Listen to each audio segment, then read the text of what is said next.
At exactly 0317 hours on May 2, 2026, the crushing silence over the Strait of Hormuz, that 21-mile-wide chokepoint through which, until 60 days ago, and 20% of the world's oil supply flowed daily, was about to become the most dangerous 21 miles on the surface of the Earth. For 53 days, the United States Fifth Fleet had enforced an iron blockade across the strait, the most aggressive naval interdiction operation since the Cuban Missile Crisis. Iranian oil tankers sat rusting at anchor inside Bandar Abbas. Cargo ships idled in formation like trapped animals. Global oil prices had surged 60%. And in Tehran, the humiliation had become existential at 031704 on the radar display of the E-2D Advanced Hawkeye orbiting at 24,000 feet above the Gulf of Oman. A single symbol blinked green, then orange, then red.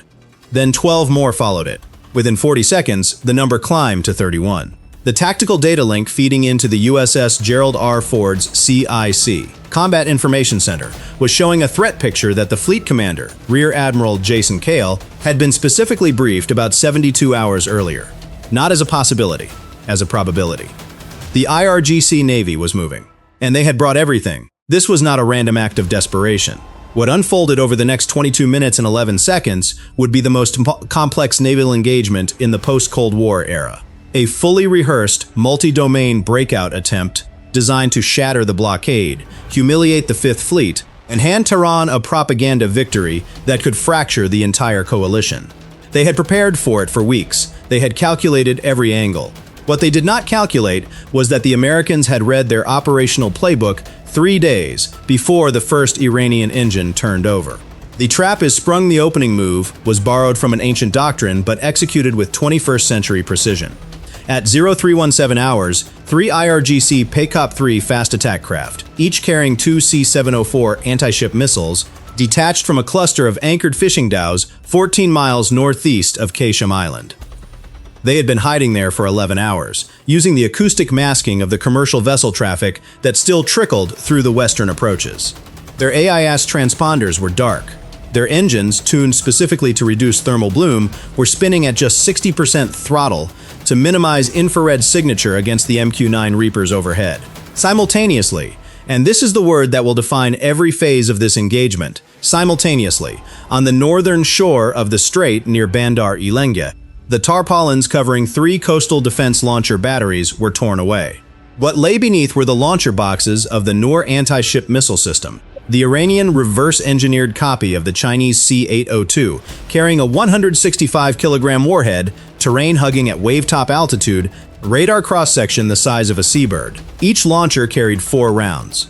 12 missiles in total, pointed at a single GPS coordinate, the center of the Ford Carrier Strike Group's formation. At the same time, 70 miles to the northwest, a second axis opened. The Houthis' land-based launch cell in Yemen, already active for 3 days with ballistic missiles targeting Israeli port facilities at Eilat, fired a Quds-3 cruise missile on a dogleg flight path that would bring it over the Gulf of Oman from the south. Its purpose was not to hit the Ford. Its purpose was to force Aegis destroyers in the southern picket to go active on their SPY-1D radar arrays, lighting up the electromagnetic spectrum and providing targeting data to the Iranian electronic intelligence ship, the Shahid Bagheri.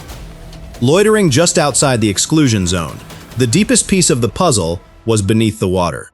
40 meters below the surface, running silent on battery power at 3 knots, the IRGC Navy's Fateh-class submarine, a domestically produced, 593-ton boat specifically designed for shallow, cluttered littoral warfare, had spent the last 31 hours threading its way through the thermocline layers of the strait. Its passive sonar was live. Its 4 torpedo tubes were flooded and pressurized. Its mission was to park directly beneath the Gerald R. Ford's track and wait for the surface engagement to begin. In Tehran, at the IRGC Naval Command Bunker beneath the Alborz foothills, Rear Admiral Tangsiri had spent 4 days walking his staff through this operation. He had called it Moj, wave. It was built on a layered theory of saturation, hit the Americans from 4 simultaneous vectors: surface fast attack, shore-based missiles, subsurface torpedo, and aerial diversion via Hezbollah and Houthi assets, and overwhelm the combat management bandwidth of even the most advanced Aegis system. Flood the kill chain. Force a gap. Push a tanker through the gap. It was, on paper, the most credible threat the IRGC Navy had ever assembled. On paper, it might have worked. The Americans were already, what Rear Admiral Tangsiri did not know, could not have known, was that 72 hours earlier, a signal intelligence asset had intercepted a series of encrypted burst transmissions between Bandar Abbas and the Fateh submarine's mission controller. The NSA's TAO unit and CENTCOM Signals Directorate had spent 18 hours unraveling the mathematical pattern. By 2200 hours on April 30th, they had reconstructed the operational outline of Moj with 84% confidence. The Ford strike group did not retreat, it repositioned.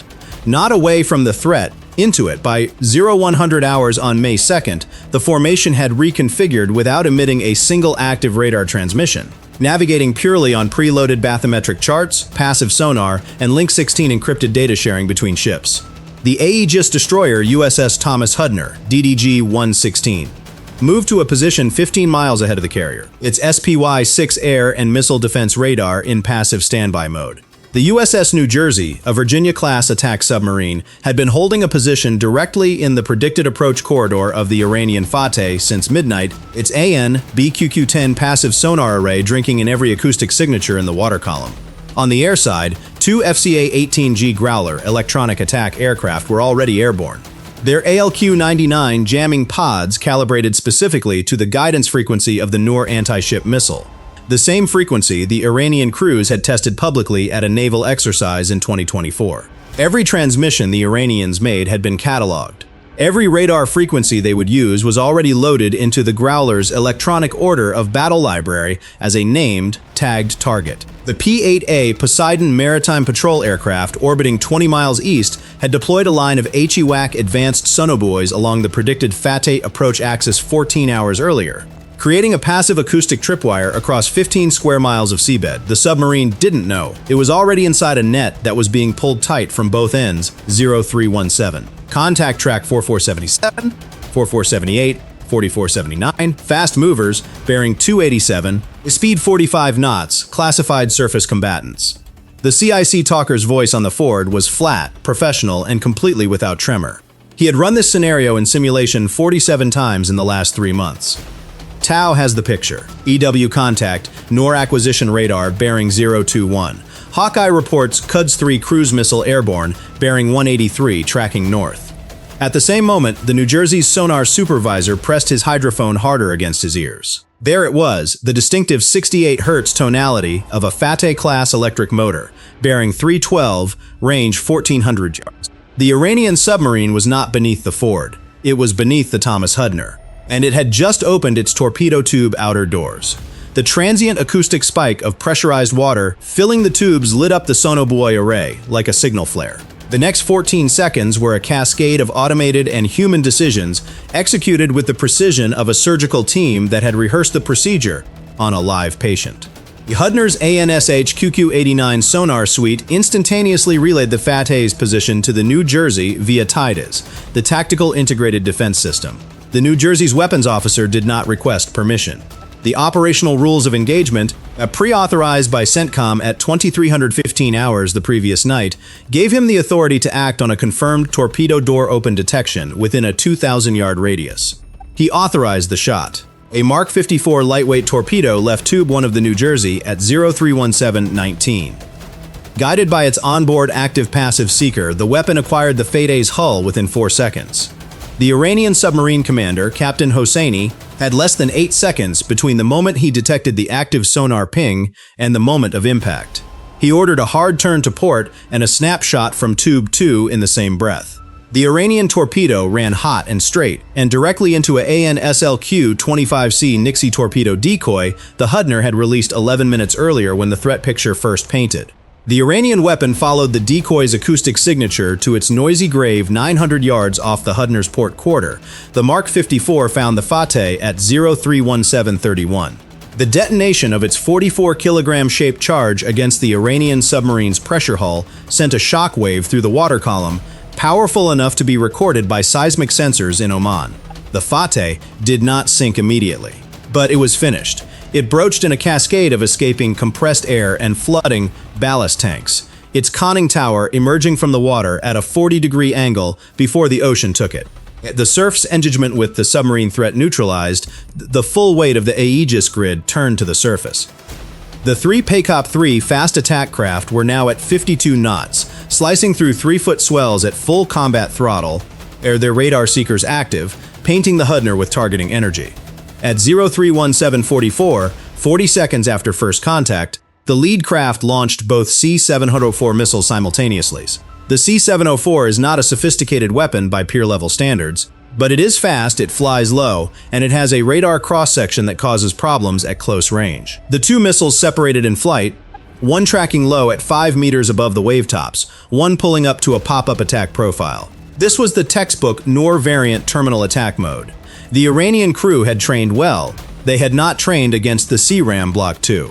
The Hudner's rolling airframe missile launcher was already in fire control track when the Iranian missiles crossed inside 8 miles. At 031758, it fired 2 CRAM interceptors at the low flyer and shifted to the CIWS, the Phalanx close-in weapon system, on the pop-up bird. The Phalanx M61A1 rotary cannon elevated, tracked, and fired a 3-second burst of 20mm tungsten penetrators at a rate of 4,500 rounds per minute. The pop-up C-704 flew directly into a wall of metal moving at 1,100 meters per second. It ceased to exist as a coherent weapon system 4 seconds after the Phalanx opened fire. The 2 CRAM missiles intercepted the low flyer at 4.2 miles. The warhead detonation produced a secondary explosion that confirmed the C-704's fuel tank had not yet fully consumed. A sign the launch had been at the outer edge of the weapon's engagement envelope. The Iranians had fired early. They were scared. The 2 surviving Paycop craft broke off their attack run and turned north at maximum speed, attempting to retreat into the coastal shallows near Keshem, where American helicopters could not safely pursue. They did not make it to the shallows. 2 MH-60R Seahawk helicopters, already airborne from the Hudner at 0310 hours under silent pre-mission launch authority, had been holding positions behind a terrain-masking ridgeline of the island itself. At 031822, they emerged at low level, executing a pincer intercept. Each helicopter fired a single AGM-114 Hellfire missile. The engagements were simultaneous. The results were decisive. Both craft were stopped dead in the water, their hulls burning, their crews in the water by 031841. The Nor Salvoth shore-based Nor launch was the element that had concerned CENTCOM planners the most, because unlike the mobile fast attack craft, the launcher sites were on Iranian sovereign territory. Engaging them required a decision at the highest level of command. That decision had already been made at 00315 hours, 2 minutes before the engagement began. President Trump, alerted by the NSA signals intercept package now upgraded to a 94% confidence assessment, had authorized preemptive kinetic action against the Nor battery sites under the existing operational authorization for defense of naval assets conducting the blockade. The White House had gone silent on this. The decision was executed, not announced, at the 031755, 11 seconds after the Nor radars went active. 2 Tomahawk Block V missiles, launched from the USS Truxtun 54 minutes earlier in a time-on-target calculation so precise it had been computed by the fleet's AI-assisted mission planning system, arrived at Bandar-e-Lenja simultaneously. The first Tomahawk carried a JSM equivalent penetrating warhead that demolished the central fire control node. The second dispersed a WCMD, wind-corrected munitions dispenser, submunition package across the launcher array. The Nor missiles sat on their launchers. They never fired. The Shahid Bagheri intelligence ship, which had been maneuvering to collect AEGS radar data, found its own mission aborted when the FCA-18G Growlers activated full-spectrum jamming at 0318-10, completely blinding its collection arrays. The ship's commander turned east and ran at full speed for Iranian territorial waters. He was allowed to leave. The Americans wanted him to carry a specific message home. The Hezbollah diversion collapses in Lebanon at 0315, timed to coincide with the Strait engagement. Hezbollah fired a salvo of Shahed 136 loitering munitions from pre-positioned cells near the Bekaa Valley, targeting Israeli air defense radar installations in the northern Galilee. This was the regional synchronization component of MOJ, designed to force Israel to pull F-35I Adir sorties away from the Gulf and stretch American command attention across 2 theaters simultaneously. The Israeli Heron TP-UAV network detected the launch within 90 seconds. The Iron Dome batteries covering northern Israel's border corridor engaged 4 of the drones at the boundary of Lebanese airspace. 2 penetrated the initial intercept layer. a deliberate gap in the coverage pattern that Israeli defense planners had recognized 3 days earlier as a potential drone corridor. The 2 surviving drones were destroyed by Rafael trophy-equipped Merkava IV tanks, positioned at the boundary gap as a deliberate kill zone. The Israeli General Staff had been briefed on Mauj. They were not drawn out of position. They killed the drones, logged the engagement, and returned their forces to standby. The Houthi Quds-3 cruise missile, meanwhile, was tracked from launch by the E-2D Hawkeye and assigned to the USS Bulkley, an Aegis destroyer on southern Picket. Its SM-2 Block IIB missile intercepted it at 0321 Fort 42 miles south of the ford. The Bulkley's crew did not go active on their SPY-1D radar until the intercept shot. They had used the Hawkeye's offboard track data for the firing solution. Never illuminating their own position to the Shahid Bagheri's collection suite, the Iranian intelligence picture of the engagement was blind from the moment it started. They silence ECE after by 0339. 15. Exactly 22 minutes and 11 seconds after the first contact report. The Strait of Hormuz had returned to its terrible quiet. The Fateh-class submarine was on the seabed at 60 meters. Both PACOP craft were sinking. The Noor launcher sites at Bandar Ilenge were demolished. The Hezbollah drone salvo was ash in northern Israel. The Quds-3 was scattered debris in the Gulf of Oman. The Gerald R Ford had not launched a single aircraft. Its strike packages remained on deck, armed and waiting. They had not been needed. In Tehran, the silence in the IRGC Naval Command bunker stretched for a long time before anyone spoke. Operation Mauj, the wave that was supposed to break the blockade and fracture the coalition, had been detected, preempted, and dismantled in under 23 minutes without a single American casualty. Rear Admiral Tangsiri's operational playbook, the one he had spent 4 days rehearsing with his staff, had been read by the other side 3 days before the first Iranian engine turned over. At 0742 hours Washington time, President Trump spoke to reporters on the South Lawn. He said the U.S. had already won the war with Iran, but that he wanted to win by a bigger margin. He did not mention the Strait engagement. Neither did the Pentagon. The official position was that the blockade remained in force, operational tempo was normal, and all assets were operating as planned. In Oman, shipping brokers reported that no vessels had filed transit requests through the Strait of Hormuz for the 48th consecutive day. The chokepoint through which the world breathes its oil remained sealed. And beneath the glittering surface of the Gulf, the wreckage of Iran's most sophisticated naval operation sat in the dark, undisclosed, unacknowledged. Another entry in a classified ledger that the world may not read for decades. But the message was received. Every fleet in every navy on Earth received it. In the age of sensor fusion, Link 16 data sharing, pre-authorized AI-assisted kill chains, and a carrier strike group that can fight blind and still win, the era of the calculated surprise is over. Operation Mauj was supposed to be a wave. It hit a seawall that had been built while the Iranians were still drawing their plans. The Strait of Hormuz remains closed. The blockade holds. And somewhere beneath the dark water of the Persian Gulf, the hull of a Fateh-class submarine rests at 60 meters, the most expensive proof in modern naval history. That American restraint is not American blindness, and that the silence before the hammer falls is the most dangerous sound in the world. What happens next depends entirely on whether Tehran understands the message written in wreckage on the seabed. History suggests they will find that answer the hard way.